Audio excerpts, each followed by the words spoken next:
La méthode est radicale. Ces jeunes filles n'auront pas le droit de sortir de cette petite chambre cadenassée avant un mois. C'est l'un des traitements chocs de ce centre de désintoxication basé près d'Ekaterinbourg dans l'Oural pour sevrer les toxicomanes. Un centre privé, unique en Russie, qui accueille une trentaine de pensionnaires, des adolescentes comme Tania, tombées dans la drogue il y a plusieurs années.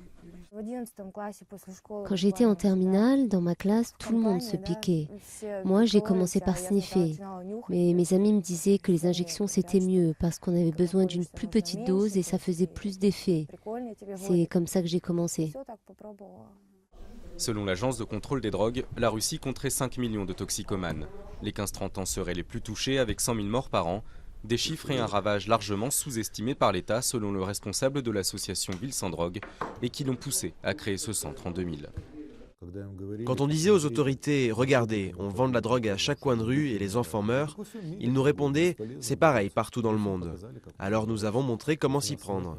Le taux de mortalité à Ekaterinbourg a baissé de 12 à 14%. En 12 ans, 10 personnes sont venues au centre d'elles-mêmes, les autres ont été traînées par leurs parents dans des coffres de voiture. Et d'autres encore ont été enchaînées, on a tout vu.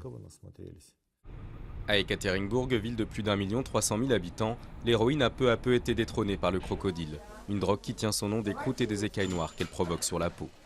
Un poison liquide vendu quelques euros qui tue un consommateur en un an et sur lequel le gouvernement semble fermer les yeux. Je ne comprends pas pourquoi les autorités ignorent ce problème. Peut-être qu'ils en tirent un certain profit. Il faudrait plus de centres de désintoxication comme ici, des espaces stricts où tu n'as pas le droit de sortir ou de voir ta famille. Si c'est le problème numéro 1 en Russie, alors il faut plus de centres. L'association gère un autre centre comme celui-ci à Ekaterinbourg, mais réservé aux garçons. Des établissements pas toujours adaptés à toutes les pathologies, quand on sait par exemple qu'ici, tous les consommateurs de crocodiles sont séropositifs. Des établissements également victimes de leur succès, où les listes d'attente pour y entrer ne cessent de s'allonger.